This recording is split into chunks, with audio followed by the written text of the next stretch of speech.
Dans le livre du prophète Saé, au chapitre 27, le pré prophétise. Dans le livre du pré, il a dit J'étais prophétisse. La destruction du grand serpent Cleste. Lisons cela. Ce crocodile Cleste. Qu'est-ce que ce grand serpent, cette bête? Lisons. En ce jour, Jova punira de son peu, dure, grande et forte, le Helviathan, le serpent fuyard. Il punira le Helviathan, le serpent tortueux, et il tuera le monstre qui est dans la mer, ici. C'est dire que Dieu, dans l'avenir, va détruire le grand serpent Cleste, appelle le grand crocodile, appelle le grand serpent, et ce grand serpent, c'est Satan le diable, ainsi que les anges Tchous. Dans l'avenir, Dieu va tous les détruire. Ce moment tel, quand Dieu aura détruit les anges Tchous, le grand serpent et le crocodile, une fois ceux-ci détruits, c'est-à-dire les anges Tchous de Satan, après leur destruction, Dieu va avoir compassion d'une vigne. Cette vigne, c'est une métaphore. Cette vigne représente la nation d'Israël de la Nouvelle Alliance. Il est dit ici, en ce jour, il y aura une vigne de vin rouge. Chantez. Son sujet. Moi, Jovagène, suis le gardien. Je l'arrose chaque instant. De peur qu'on ne l'attaque, je la garde nuit et jour. Il n'y a point en moi de colère. Si je trouve des ronces et des pines combattre, je marcherai contre elles. Je les consumerai toutes ensemble, en vie. Moins qu'on ne me prenne pour refuge, qu'on ne fasse la paix avec moi. Ici, il prophétise qu'il y aura une vigne. La vigne ici, le Seigneur dit, cette vigne de Dieu. Dieu dit, le Seigneur dit, le royaume de Dieu vous sera enlevé et sera donne une nation qui en rendra les fruits. En parlant de cette vigne, cela désigne l'Israël spirituel. Auparavant, plus t'étais dans le livre d'Esaü, il me semble au chapitre 5, ou au chapitre 6, Dieu a donné une parabole en disant, Dieu avait planté une vraie vigne, mais elle a produit des raisins sauvages. C'est pourquoi Dieu va détruire la vigne et ne la laissera pas subsister. Cette vigne dont on a parlé, frères démons, c'était la nation d'Israël de l'Ancien Testament. Mais, dans l'Apocalypse, et dans Saé, chapitre 27, il est dit propos de cette vigne, Dieu va constamment garder cette vigne, l'arroser chaque instant, la garder nuit et jour. Et de plus, Dieu n'a plus de colère. Et cette vigne fait référence au royaume d'Israël de la Nouvelle Alliance, parce que ce royaume d'Israël de la Nouvelle Alliance est M de Dieu. C'est un cure entier, qui n'appartient qu'au royaume de Dieu. Se dire cette nation, se dire le Fils du Seigneur Jésus-Christ, le royaume de frère Hébert, c'est la vigne. Alors, Dieu a prophétisé ainsi, Jacob prendra racine, juste après. Le pré dit ceci. Dans les jours venir, Jacob prendra racine, Israël poussera des bourgeons et fleurira. Et leurs fruits rempliront la surface de la terre. Jova frappe les Israélites. Se dire. Il est dit ici que l'avenir Jova, dans les jours venir, Jacob prendra racine, Israël poussera des bourgeons et fleurira. Ce qui fait référence aux jours venir. Quels sont ces jours? Ce sont les jours de cette époque. Se dire. L'Israël de la Nouvelle Alliance. Le royaume d'Israël de Jacob de la Nouvelle Alliance. Que frère Ashbert est en train de bâtir. Alors, ici, prendre racine signifie que, une fois qu'un arbre a pris racine, il grandit plus vigoureusement. Et de plus, il va bourgeonner et fleurir. Que signifie prendre racine? Cela veut dire que le peuple d'Israël de la Nouvelle Alliance doit consacrer toute sa vie, aimer Dieu, se dire quel point ils aiment Dieu profondément. C'est tout fait comme un arbre, la profondeur de ses racines, la profondeur de l'amour pour le Seigneur Jésus-Christ. C'est tout fait comme la profondeur des racines de cet arbre, c'est dire que, dans les jours venir, le royaume spirituel d'Israël aimera encore plus Dieu et aimera encore plus le Seigneur. C'est pourquoi Jacob va prendre racine. Alors, le royaume spirituel d'Israël, frère Eshbert, et de frère Eshbert, les enfants spirituels vont prendre racine. Des racines terrestres profondes. Ils aimeront Dieu, terrestres profondément. Ils aimeront le Seigneur très profondément. Quelle en sera alors la fin? Parce que l'amour pour le précleste et le Seigneur est si profond. Alors, il est dit ici, Israël va bourgeonner et fleurir. Ses fruits rempliront certainement la surface de la terre. C'est parce que nous aimons le précleste et aimons le Seigneur très profondément que il y aura beaucoup d'Israélites spirituels. Il y aura une multitude de personnes qui se tourneront vers frère Hébert pour devenir les enfants du royaume spirituel d'Israël, si nombreux que quel point, au point qu'il est dit ici. Ces fruits rempliront certainement la surface de la terre. C'est-à-dire toute l'humanité. Se dire qu'un tiers de toute l'humanité deviendra les enfants du royaume d'Israël, les enfants du royaume d'Israël de la nouvelle alliance. Tout cela pour quelle raison? Parce que Jacob a pris racine. Jacob est devenu le frère Ashbert. Oh, a-t-il pris racine? Aimer Dieu de toute sa vie. Et aimer le Seigneur de toute sa vie. Le cure qui aime le précleste et le Seigneur. Quel point a-t-il atteint? Atteignant un point supérieur sa propre vie. Cet amour encore plus profond. Alors, ayant dit j'ai pris racine.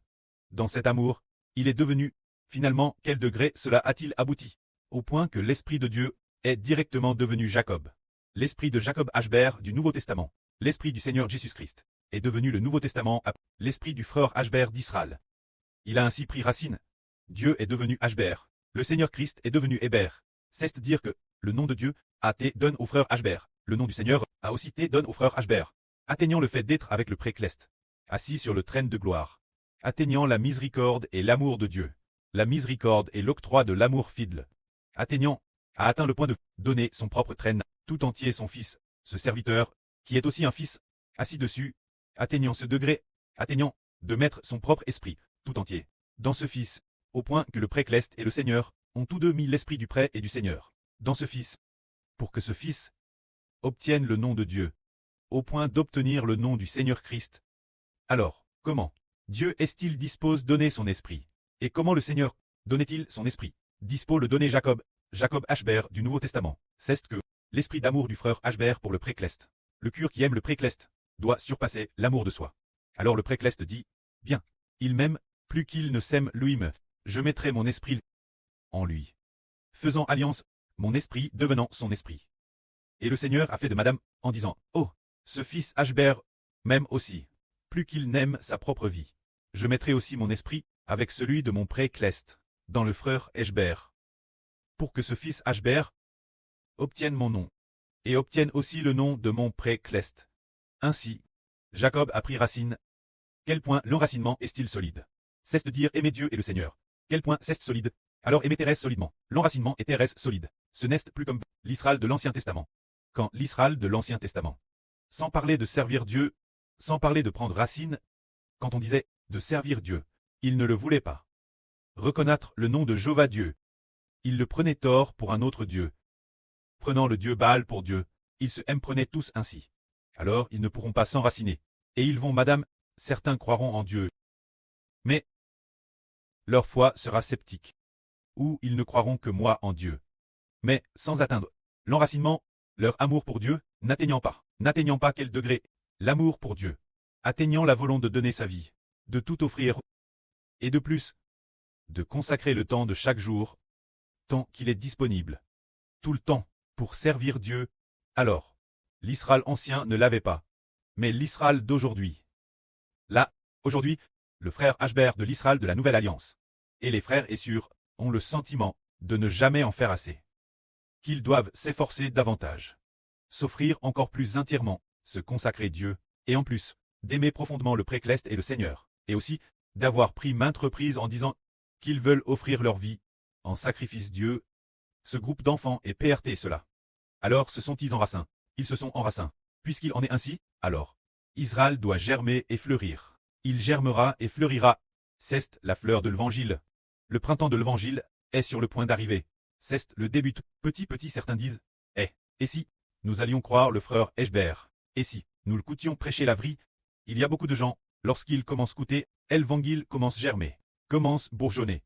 Ainsi, il a germe, ceux qui croient écoutent, sont nombreux. Les gens coûtent sans cesse, coûtent matin et soir, force d'écouter. Alors, l'Évangile a germe. Ensuite, l'Évangile apporte du fruit. Waouh! Germer signifie que la vie prêche par le frère Ashbert. Certains ont commencé à écouter l'Évangile, et ont fini par croire, et en croyant, ils ont eu une vie nouvelle. C'est cela porter du fruit, Pour quelle raison en est-il ainsi?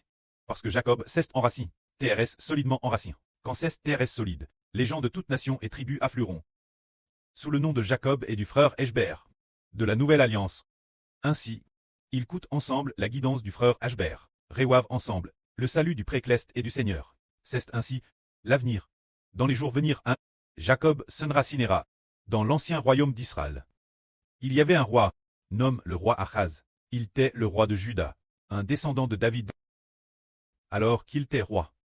Ce moment-là, le prophète Saé lui dit, tu peux consulter Jéhovah. Pour cette affaire, tu dois consulter Jéhovah. Mais, le roi dit, je ne demanderai rien, Jéhovah. Je ne demanderai rien, Jéhovah. Alors, Dieu se mit en grande colère, et dit, puisque tu es ainsi, et que tu lasses Dieu, alors, le Seigneur lui-même vous donnera un signe, c'est que Dieu fera en sorte que la Vierge soit enceinte et enfante un fils, et son nom sera appelé Emmanuel. C'est ce fils qui consultera Jéhovah, et ce fils haine de la Vierge, contrairement ce que fit le roi Akaz, n'abandonnera pas Jéhovah, car la maison de David de l'Ancien Testament, avait déjà abandonné Jéhovah depuis longtemps.